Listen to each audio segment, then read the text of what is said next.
Hello friends, कैसे हैं आप सब। Welcome to my channel English with Geeta. कैसे हैं आप सब।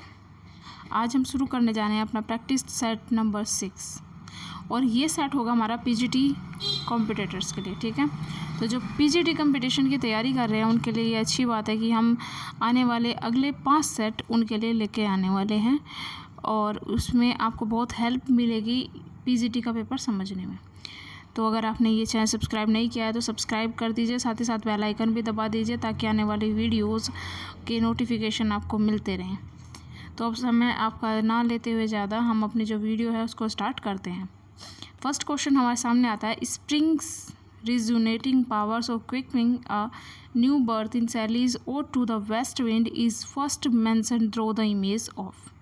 तो इसमें पूछा गया है कि जो ode to the west wind है उसमें न्यू बर्थ जो है वो सबसे पहले किस चीज़ के बारे में, क्या चीज़ इमेज आपके सामने रखी गई है। ठीक है, इसमें इमेज के बारे में पूछा गया। तो इमेज आपके सामने जो फर्स्ट रखी गई है वो clarion call the azure sister that fills the hills and plain. ठीक है, तो जो भाई है वो अपनी बहन को आवाज़ लगाता है जिससे वो फिल्स हो जाती है, हिल और प्लेन जो है उसकी आवाज़ से भर जाते हैं। नेक्स्ट क्वेश्चन की तरफ चलते हैं। नेक्स्ट क्वेश्चन है हमारा ग्रामर से। इसमें आपके सामने एक सिचुएशन दी जाएगी कि अंडरलाइन सब्जेक्ट अगर सही है तो उसमें नो इम्प्रूवमेंट लगाए और अगर उसमें किसी इम्प्रूवमेंट की ज़रूरत है सेंटेंस के अकॉर्डिंग तो आपको इम्प्रूवमेंट बतानी है कि दिए गए 3 में से कौन सी वो इम्प्रूवमेंट है। तो उसमें जैसे कि पहला एक आपकी लाइन दी गई है, had she been hungry she would have devoured the whole lots of it. ठीक है, तो ये जो सेंटेंस है आपका वो बिल्कुल करेक्ट है, इसमें किसी भी तरह की चेंजेस आपके नहीं होगी। ठीक है दोस्तों, ये आपका सेंटेंस करेक्ट है और उसमें नो इम्प्रूवमेंट आपका आएगा। इस तरह के जो क्वेश्चंस हैं हेड से स्टार्ट होने वाले कई बार पिछले क्वेश्चंस में पूछे गए हैं। नेक्स्ट क्वेश्चन आता है आपके सामने, Pindaric Dorian and Pindaric are the types of. तो ये किसके टाइप्स आपसे पूछे गए हैं। तो ग्रीक लिटरेचर में ये टाइप्स थे ओड्स के। ठीक है, ओड्स के टाइप होते हैं जिनमें पिंडारिक ओड जो होते हैं वो रेगुलर ओड को कहा जाता है। नेक्स्ट क्वेश्चन है, इसमें आपके सामने वही सेंटेंस एरर का आपको बताना है कि एरर बताइए कि सेंटेंस में कहाँ है। तो इसमें आपके सामने पार्ट दिए गए हैं, Sunanda is extremely intelligent but lack of motivation. देखिए इसमें लैक ऑफ मोटिवेशन बताया गया, यानी एक कमी भी बताई गई है। तो सबसे पहली बात तो यह है कि एक्सट्रीमली इंटेलिजेंट के साथ में नहीं जोड़ा जाता। इंटेलिजेंट जो वर्ड होता है वो अपने आप में एक्सेस होता है इंटेलिजेंस का, तो आप क्या वहाँ पर एक्सट्रीमली नहीं जोड़ोगे। तो इसकी जो एरर है, इसमें पूछी गई है आपसे एरर, तो एरर है आपके एक्सट्रीमली इंटेलिजेंट वर्ड में, ए पॉइंट में। नेक्स्ट क्वेश्चन है, a debased form of tragedy is known as. तो उससे पूछा गया कि जो डिबेस्ड ट्रेजेडी होती है वो कौन सी होती है। तो ये होती है आपकी melodrama, melodrama option number B. और जो आपका फार्स होता है ये कॉमेडी का कोआर्सर फॉर्म होती है। ठीक है, जो फार्स होता है ना आपका वो कॉमेडी की कोआर्सर फॉर्म होती है। नेक्स्ट क्वेश्चन की तरफ बढ़ते हैं। इसमें आपसे पूछा गया है, the old man and the sea recounts the adventure of. देखिए ओल्ड मैन एंड द जो सी वर्क है ये हेमिंगवे द्वारा लिखा गया था और एक ये नोवेल है। इसमें एक मछुआरे की कहानी बताई गई है। उसमें ये बताते हैं कि 84 दिन की अपनी कहानी बताते हैं जिसमें वो मछली को पकड़ने के लिए फेल होता है। तो जो हीरो है इसमें एक ओल्ड मैन हीरो है, उनका नाम है सेंटियागो। क्या नाम है, सेंटियागो। नेक्स्ट क्वेश्चन की तरफ पढ़ते हैं, अ डार्क हॉर्स। एक फ्रेज आपके सामने दी गई है जिसका मीनिंग आपसे पूछा गया है, 4 में जो सुइटेबल मीनिंग हो वो आपको बताना है। तो अ डार्क हॉर्स का जो मीनिंग होता है वो होता है आपका, a person who wins a race or competition although no one expected to him। Next question की तरफ है, people believes him to be innocent. तो इसमें आपको चेंज करनी है, तो जो इसका चेंज है वो चेंज हो जाएगा, वॉइस चेंज करने। तो वॉइस चेंज करने के लिए क्या करेंगे, इसका क्वेश्चन होगा आपका 8 नंबर सी सही होगा, people he is believed innocent by the people. Next question की तरफ बढ़ते हैं। नेक्स्ट क्वेश्चन नंबर है आपका, choose the word which is nearest. तो आपसे नियरेस्ट के बारे में पूछा गया है। तो नियरेस्ट क्या है, एक्सेब्रेट। तो एक्सबेट का क्या होगा, ये इसका मीनिंग होता है कि ख़राब करना। तो to make something more severe, ख़राब करना, इसका जो मीनिंग होगा वो होगा to make something more severe. Next question है आपसे, select the option which is correct passive voice. Next आपसे पैसिव वॉइस से क्वेश्चन पूछा गया है। तो water covers most of the earth's surface. तो आपको क्या करना है, इसको चेंज करना है पैसिव वॉइस में। तो जो इसका आंसर होगा B option, most of the earth surface is covered by water. Next question की तरफ चलते हैं। इसमें आपसे क्या किया गया है, सेंटेंस की चेंजेस पूछा गया है। ठीक है, तो as soon as he show the tiger he fled. तो इसमें क्या होगा आपका, no sooner did he see the tiger then he fled. No sooner के साथ में हमेशा किसका यूज़ होता है, देन का यूज़ होता है। नो सूनर के साथ हमेशा आपका देन का यूज़ होता है, तो ये करेक्ट है। तो no sooner did he see the tiger then he fled. Next question है, choose the word which is nearest. Next आपसे नियरेस्ट वर्ड से पूछा गया है हितस।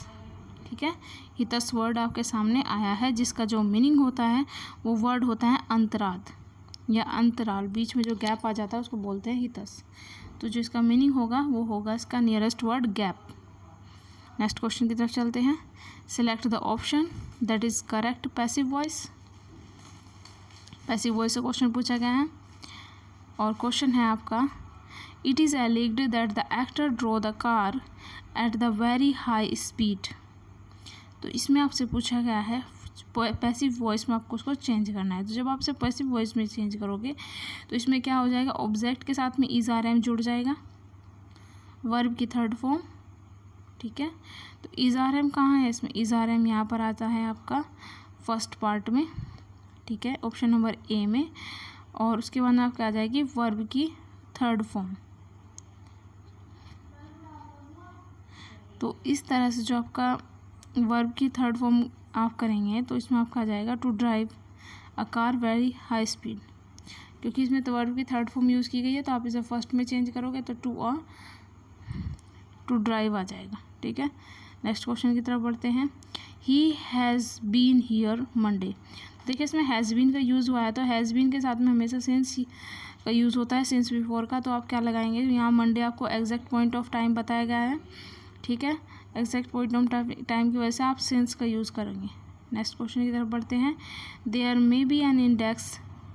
आप पूछा गया है एंड के बारे में। तो किसी भी चीज़ के एंड की अगर बात होती है ना, तो वहाँ पर आप क्या यूज़ करते हो, at the end of the book. ठीक है, एट द एंड।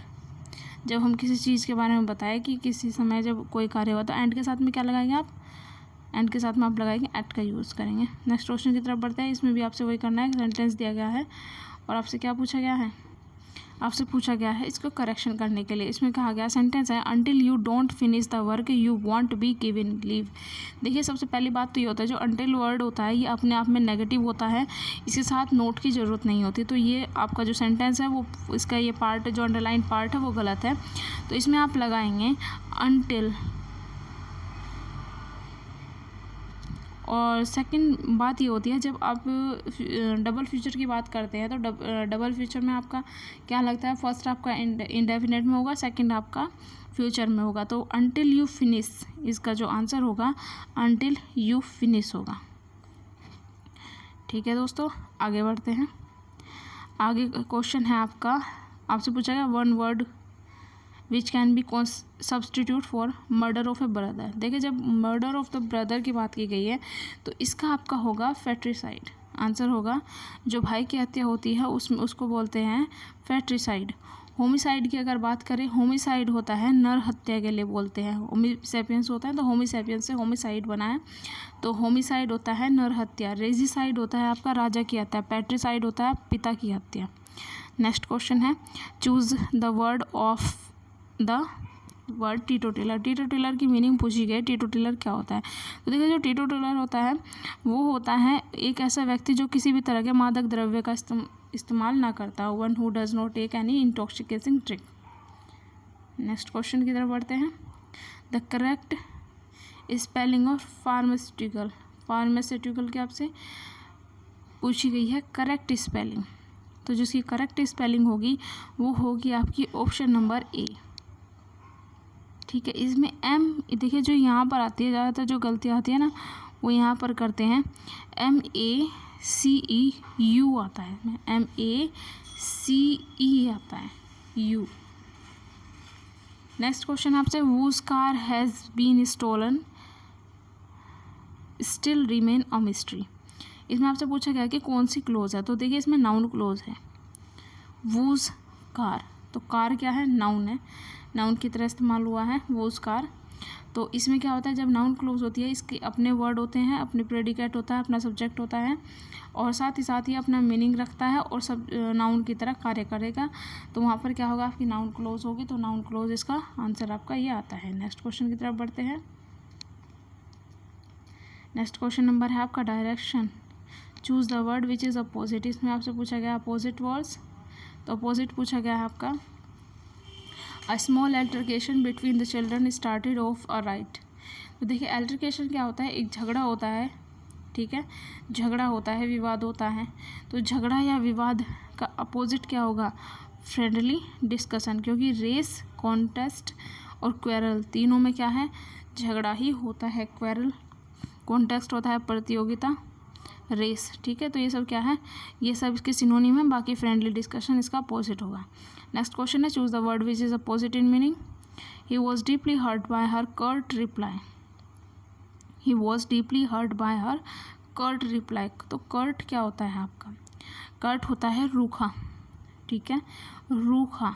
और एक्सपांसिव होता है आपका एक तरह से अच्छा, ठीक है। जो रूखा व्यवहार होता है उसे कर्ट बोलते हैं, जो एक्सपांसिव होता है वो आपका क्या होगा, अच्छा व्यवहार होगा। नेक्स्ट क्वेश्चन की तरफ बढ़ते हैं। नेक्स्ट क्वेश्चन है आपसे, choose the correct meaning of the underline word और फ्रेज। तो इसमें आपका एक फ्रेज दी गई है, फीदर इन द कैप, ठीक है। तो क्या है, टोपी को पंख लग जाना। The recent victory in the tournament finals is a feather in the cap of our football captain. तो जो इसका सही आंसर होगा, इसमें पूछा गया है आपसे करेक्ट मीनिंग की बात हुई है, करेक्ट मीनिंग की बात हुई, तो जो ये होगा इसका आंसर अचीवमेंट। नेक्स्ट क्वेश्चन की तरफ बढ़ते हैं। The exact meaning of the underline idiom and phrase, all the political parties are tarred with the same brush. तो मतलब कहने का ये है कि जितनी पॉलिटिकल पार्टी होती है वो सब एक ही ब्रश का इस्तेमाल करती है, यानी एक तरह की पॉलिसी होती है उन सब की, ठीक है, एक तरह की जो है उनके डिफेक्ट होते हैं। Tarred with the same brush का जो मीनिंग होगा, टार्ड विद सेम ब्रश, ये होगा यानी सभी एक समान क्या रखते हैं, अवगुण रखते हैं, ठीक है, सभी एक समान, सभी पॉलिटिकल पार्टियाँ एक समान अवगुण रखती हैं, ये इस इडियम का मीनिंग होगा। नेक्स्ट क्वेश्चन की तरफ बढ़ते हैं।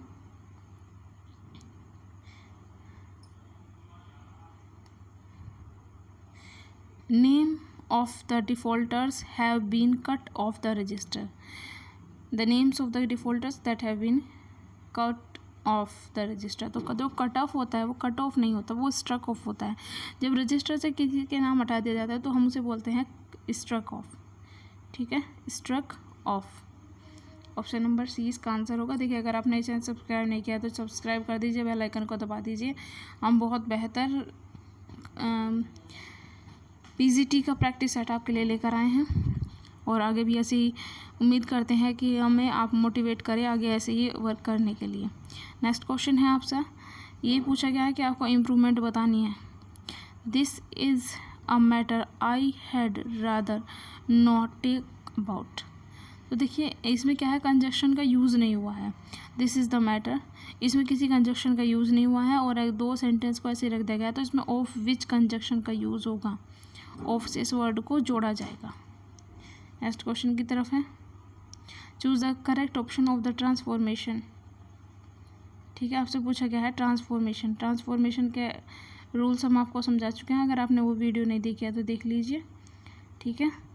तो इसमें क्या कहा है आपसे, simple to complex, simple to complex में चेंज करना है। Her silence prove her guilt. तो देखिए मैंने आपके सामने कुछ वर्ड रखे थे और वर्ड्स थे आपके अनलेस, चाहे तो आप लिख लीजिए, क्योंकि ये वर्ड बहुत बेहतर है और ज़्यादातर देखने को मिलते हैं। कॉम्प्लेक्स, जब आप सिंपल टू कॉम्प्लेक्स चेंज करोगे तो ये वर्ड आपको देखने को जरूर मिलेंगे। जो कॉम्प्लेक्स की पहचान होती है वो आपकी दैट, अनलेस, बिकॉज होती है, ठीक है। और अगर आपको किसी चीज़ में ये वर्ड देखने को मिलते हैं तो आपको उस चीज़ को, कॉम्प्लेक्स को पहचानने में आसानी हो जाएगी। तो कॉम्प्लेक्स वर्ड में दैट आपका यूज़ होता है यहाँ ऑप्शन नंबर बी में, ठीक है। That she is, the fact that she is silent proves her guilt. तो ये आपका करेक्ट ऑप्शन है। इसके अलावा आपको इन तीनों में से कोई वर्ड यहाँ पे नज़र नहीं आएगा, ठीक है। अगली वीडियो पर चलते हैं। I was the first to reach the winning end. तो I was the first to reach the winning end, इसको आपको क्या करना है, कॉम्प्लेक्स में चेंज करना है। सेकेंडली, मैं वही आपके लिए चीज़ें लेकर आई हूँ। कॉम्प्लेक्स वर्ड की कुछ पहचान होती है, वो आपको याद रखनी है, ठीक है। और ये पहचान आपको लगभग हर सेंटेंस में देखने को मिलेगी। तो इसको जब आप चेंज करोगे, ये कंपाउंड को, सॉरी, ये सिंपल सेंटेंस को जब आप कॉम्प्लेक्स में चेंज करोगे तो इसमें आपको एक बीच में मिल जाएगा हु, ठीक है। इन दोनों के बीच एक संयोजक मिल जाएगा हु। तो ये आपका करेक्ट वर्ड है, ठीक है। अगर आप कंपाउंड के और कॉम्प्लेक्स के कुछ कीवर्ड होते हैं, आप उनको याद कर लीजिएगा। Choose the word which is opposite in meaning, ठीक है।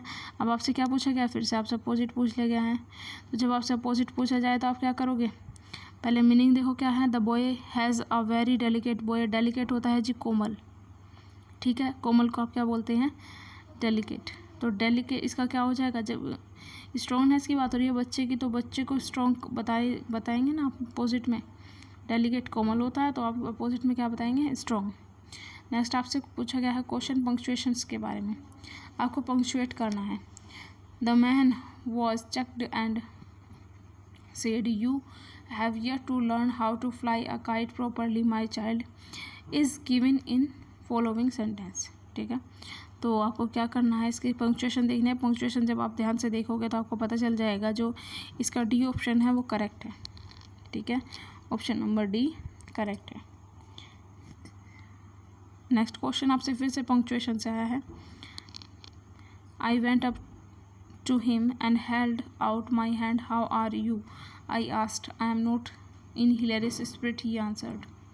तो इसका जो आंसर होगा उसका आंसर हम आपको बता देते हैं। इसका ऑप्शन नंबर बी आपका करेक्ट होगा, ऑप्शन नंबर डी, ठीक है।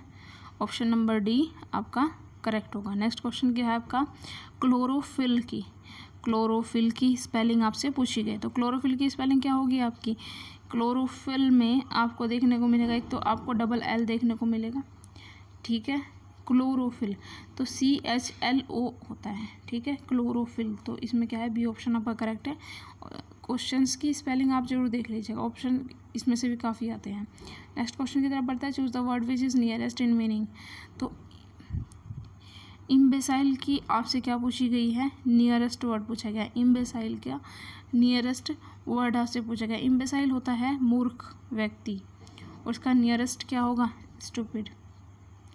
फिर आपसे नियरेस्ट वर्ड से नेक्स्ट क्वेश्चन आया है गाइटी। गाइटी क्या होता है आपका, गाइटी होता है आपका प्रसन्नता या खुशनुमा, और इसका आपको नियरेस्ट होगा इसका जॉलिटी, यानी आनंद से भरा हुआ। नेक्स्ट क्वेश्चन नंबर है आपका 35। You have to practise hard in order to win the match. तो देखिए इसमें क्या है, अनलेस वर्ड का आपसे इस्तेमाल पूछा गया है। सभी में आपको अनलेस देखने को मिल जाएगा, ठीक है। लेकिन अनलेस का रूल क्या होता है, अनलेस वर्ड मैंने आपको बताया खुद नेगेटिव होता है, और वर्ड आपसे पूछा गया है डबल फ्यूचर में। तो डबल फ्यूचर में फर्स्ट सिचुएशन क्या होगी आपकी, फर्स्ट सिचुएशन आपकी होगी प्रेजेंट इंडेफिनिट में, और सेकंड सिचुएशन होगी आपकी फ्यूचर इंडेफिनिट में, ठीक है।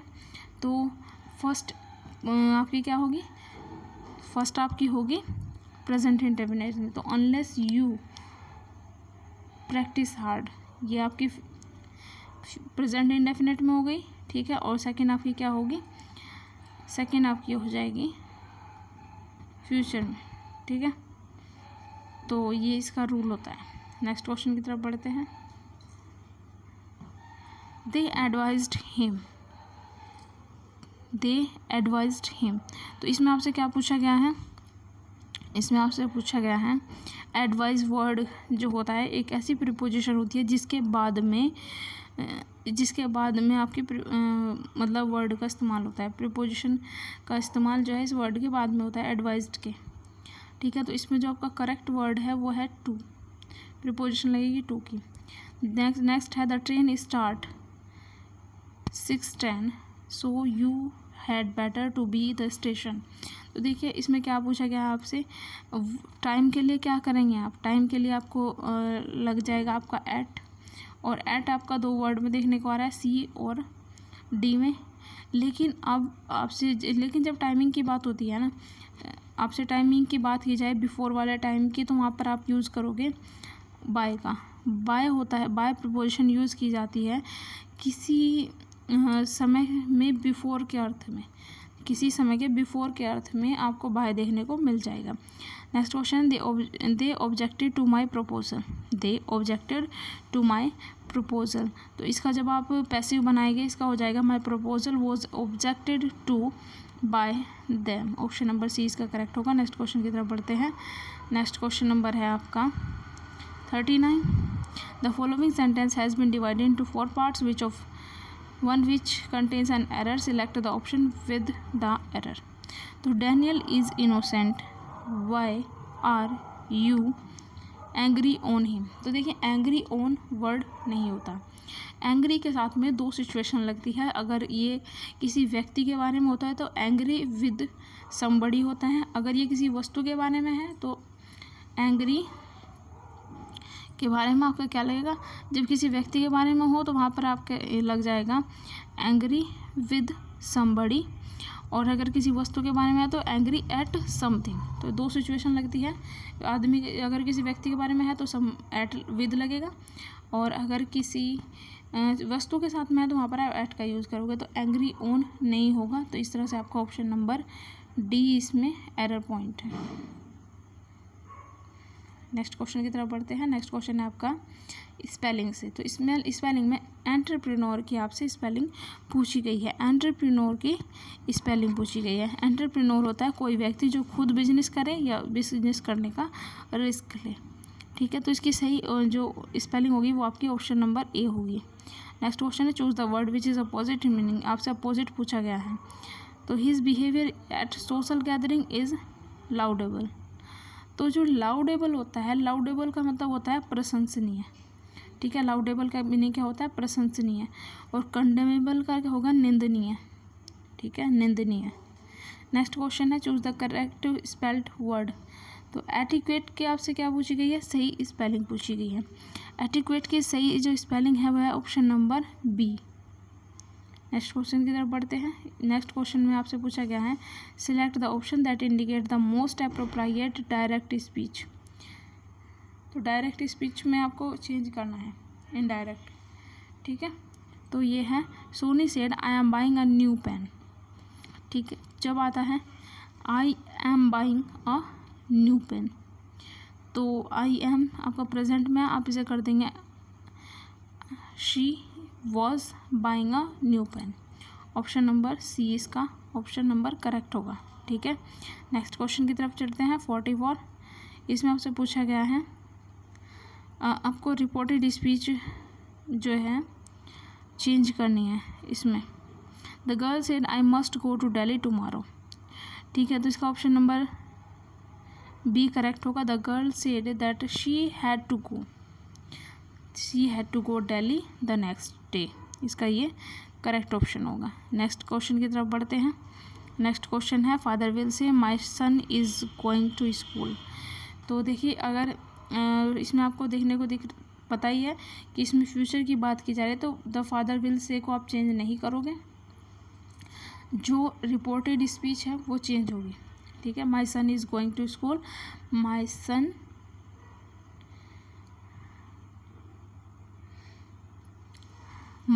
इज़ गोइंग टू स्कूल, तो आप इसे चेंज नहीं करोगे। My father will say that his son, my son की जगह his son is going to school, आप इसे चेंज नहीं करोगे क्योंकि ये फ्यूचर में है। तो change the narration of the sentence. Manju Kapoor says that she had written a prize winning novel.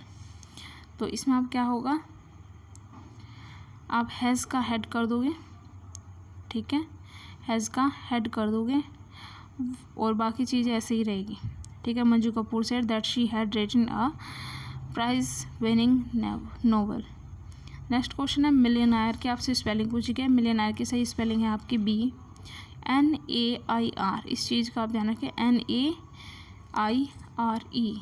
ये इसका सही ऑप्शन है, ठीक है। नेक्स्ट क्वेश्चन की तरफ बढ़ते हैं। नेक्स्ट क्वेश्चन नंबर है आपका 48, आइडेंटिफाई द एडवर्ब। अब आपसे पूछी गई एडवर्ब। देखिए इन चीज़ों को ना आप कवर कर लीजिएगा क्योंकि क्वेश्चंस इनमें से काफ़ी निकलने को आते हैं, ठीक है। तो क्वेश्चन है आपका एडवर्ब से, एडवर्ब से पूछी गई है question. Don't walk so slow, you are a big boy now. तो स्लो जो वर्ड होता है वो स्पीड के लिए यूज़ किया जाता है। स्पीड क्या होती है आपकी, स्लो वर्ड जो होगा यहाँ पर इस्तेमाल हुआ है, एडवर्ब कहते हैं। तो आइडेंटिफाई द एडवर्ब। नेक्स्ट आपसे एडवर्ब पूछा गया है, तो इसमें है I can't hardly see the flower from here. तो हार्डली क्या होता है, मुश्किल से, ये आपका एडवर्ब होगा। आइडेंटिफाई द अंडरलाइन नाउन, ठीक है, टाइप ऑफ अंडरलाइन। तो the police were effective the dispersing the crowd. जो क्राउड होता है वो कैसी होती है, कलेक्टिव नाउन होती है आपकी।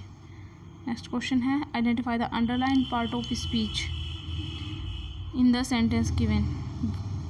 The weather is pleasant today. तो प्लीजेंट क्या है, आज की जो एडजेक्टिव है आपका, ठीक है। प्लीजेंट क्या होता है आपका, एडजेक्टिव होता है, इजंट इट।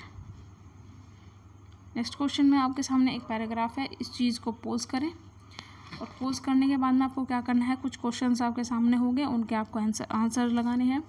पहले आप इस चीज़ को पोज करके क्वेश्चंस को पढ़ लीजिए, ठीक है। क्वेश्चंस को पढ़ लीजिए 1 बाय 1 करके और फिर मैं हम क्या करेंगे, उसका आपको बताएंगे सही आंसर्स, ठीक है। पोज करके इन चीज़ों को देखिए। अब मैं आपको बताती हूँ उनका सही आंसर्स क्या है। तो फर्स्ट क्वेश्चन का जो आपका आंसर होगा वो अकॉर्डिंग टू पैसेज आपका होगा डी। सेकंड क्वेश्चन का जो आंसर होगा आपका 53 का, उसका अकॉर्डिंग टू पैसेज होगा बी, ठीक है। नेक्स्ट क्वेश्चन है आपका, ये पैसेज से ही है, तो 54 का आपका आंसर होगा डी। नेक्स्ट क्वेश्चन है आपका O Captain my Captain by Walt Whitman and is an elegy on written for. तो ये पूछा गया है कि जो ये शोक गीत लिखा गया था ओ कैप्टन माई कैप्टन, ये किसके बारे में लिखा गया था। तो प्रेसिडेंट अब्राहम लिंकन के बारे में वॉल्ट विटमैन ने ये एलिजी लिखी थी, ठीक है दोस्तों। नेक्स्ट क्वेश्चन की तरफ बढ़ते हैं। नेक्स्ट क्वेश्चन नंबर है आपका 56, ठीक है। 56 में आपसे पूछा गया है art exist for the sake of its beauty alone and that it need serve no political didactic or other purpose that is an exclusive feature of which of the following movement. तो ये जो art के बारे में बात की जाए तो आर्ट सीधी सी बात है, आर्ट आपका कहाँ से रिलेटेड करेगा, एस्थेटिसिज्म से, सौंदर्यवाद से। नेक्स्ट क्वेश्चन है creed and schools in abeyance retiring back a while stuffed at what they are but never forgotten। जो ये चीज़ है आपकी, ये जो लाइंस है वो है आपकी सॉन्ग ऑफ माई सेल्फ से, ठीक है। सॉन्ग ऑफ माई सेल्फ लिखा गया था वॉल्ट विटमैन के द्वारा, ठीक है। तो वहाँ से ये लाइंस ली गई। नेक्स्ट क्वेश्चन पूछा गया आपसे एक पैराग्राफ, आपको इसे पोज करना है, पढ़ना है, ठीक है। और उसके बाद में जो क्वेश्चंस हैं, इस चीज़ को पोस्ट करें, पढ़ें और जो क्वेश्चंस हैं उनके आंसर देने की कोशिश करें, ठीक है। इनके आंसर्स देने की कोशिश करें। तो जो फर्स्ट क्वेश्चन है 58, इसका जो आपका आंसर है वो हम आपको बता देते हैं। वो इसका आंसर होगा B option according to the passage. 59 के क्वेश्चन का आंसर होगा आपका A according to the passage, ठीक है। और 60 का आंसर होगा आपका when the treatment of TB is discounted continue too early. इसका आपका आंसर होगा सी। नेक्स्ट क्वेश्चन की तरफ चलते हैं। नेक्स्ट क्वेश्चन भी आपका पैसेज से है। ये एक आपसे फ्रेज पूछी गई है और इस फ्रेज का जो आंसर होगा, the fringes of the problem means क्या होता है, ये आपसे पूछा गया है। तो अकॉर्डिंग टू द पैसेज इसका आंसर होगा डी। नेक्स्ट क्वेश्चन है आपका पैसेज से ड्रग रेजिडेंस, ठीक है, इसके बारे में पूछा गया है, तो उसका आपका आंसर होगा सी। नेक्स्ट क्वेश्चन आता है आपका लिटरेचर से। लिटरेचर में पूछा गया Hemingway's code hero Santiago appears in. तो अभी पीछे से क्वेश्चन आया था, तो हमने बताया था आपको the old man and the sea जो वर्क है आपका, ये लिखा गया था हेमिंगवे के द्वारा, और एक ये नोवेल भी है, ठीक है, नोवेल है। नेक्स्ट क्वेश्चन है which novelist created a fictional Mississippi county Yoknapatawpha country in his novel. तो जो योगनापटावा था, ये जो था आपका मिसिसिपी में विलियम फॉकनर द्वारा एक ये अपनी एक फिक्शनल मिसिसिपी काउंटी मानते हैं इसे, ठीक है, तो ये इनका था। नेक्स्ट क्वेश्चन आपसे पूछा गया है which of the following is an exact from William Faulkner's Nobel prize citation, ठीक है, तो ये था इनका, जो इसका सही ऑप्शन होगा वो होगा ऑप्शन नंबर बी। जो विलियम फॉकनर को नोबेल प्राइज़ मिला था वो मिला था powerful and unique contribution to the modern American novel. और आपको बता दें ये जो इनको नोबेल प्राइज़ मिला था ये मिला था 1949 में। विलियम फॉकनर को जो नोबेल प्राइज़ मिला था वो मिला था 1949 में। नेक्स्ट क्वेश्चन की तरफ बढ़ते हैं। पोर्फोरियोस एंड मेंडेलाइंस आर लवर्स इन। तो ये जो पोर्फोरियो और मेंडेलाइन थे ये लवर्स थे आपके द ईवो वेस्टी एग्नीज के। ये ईवो वेस्टी एग्नीज लिखी गई थी जॉन कीट्स के द्वारा, ठीक है, जॉन कीट्स द्वारा लिखी गई थी। नेक्स्ट क्वेश्चन की तरफ बढ़ते हैं। नेक्स्ट क्वेश्चन नंबर है आपका 67 कीट्स टॉम्बस्टोन रीड। तो जो कीट्स की टॉम्बस्टोन थी तो उस पर क्या लिखा गया था, तो उनकी जो ये कीट्स की जो कब्र थी उनके ऊपर लिखा गया था here lies one whose name was written water, कि यहाँ वो लेटा हुआ है जिसका नाम पानी पर लिखा गया है। नेम द ऑटोबायोग्राफी ऑफ कमला दास। कमला दास की जो ऑटोबायोग्राफी थी वो थी माई स्टोरी, ठीक है, माई स्टोरी थी। और मलयालम में इसका जो टाइटल था वो था अंत कथा नाम से कमला दास की ऑटोबायोग्राफी आई थी मलयालम में, और इंग्लिश में वो थी माई स्टोरी। नेक्स्ट क्वेश्चन की तरफ बढ़ते हैं। नेक्स्ट क्वेश्चन है the writing of eunuch in vacant ecstasies the dance of the eunuch alludes to there. तो इसका सही ऑप्शन होगा आपका इमोशनल ब्लैंकनेस। तो द डांस ऑफ यूनक लिखी गई थी आपकी कमला दास के द्वारा, ठीक है, कमला दास की ये वर्क है। नेक्स्ट क्वेश्चन की तरफ बढ़ता है। Question number 70 she dwells with beauty that must die who shed these lines in his poem. तो ये जो पोएम है ये लिखी गई थी जॉन कीट्स द्वारा ओड टू मेलैंकली में। कहाँ लिखी गई थी? ओड टू मेलैंकली में जॉन कीट्स के द्वारा ये लाइन लिखी गई थी। जॉन कीट्स के द्वारा ये लाइन्स लिखी गई थी आपकी ओड टू मेलैंकली में। नेक्स्ट क्वेश्चन है Adonais is a pastoral elegy written on the death of. तो ये लिखी गई थी कीट्स की डेथ पर और लिखी गई थी शैले द्वारा। तो इस तरह से 70 क्वेश्चन हमारे जो है यहाँ पर कंप्लीट होते हैं। मिलते हैं अगली वीडियो में जहाँ हम आपके 125 तक सारे पीजीटी के क्वेश्चन करा देंगे। तो अब तक के लिए यहाँ पर इसे विराम देते हैं। धन्यवाद।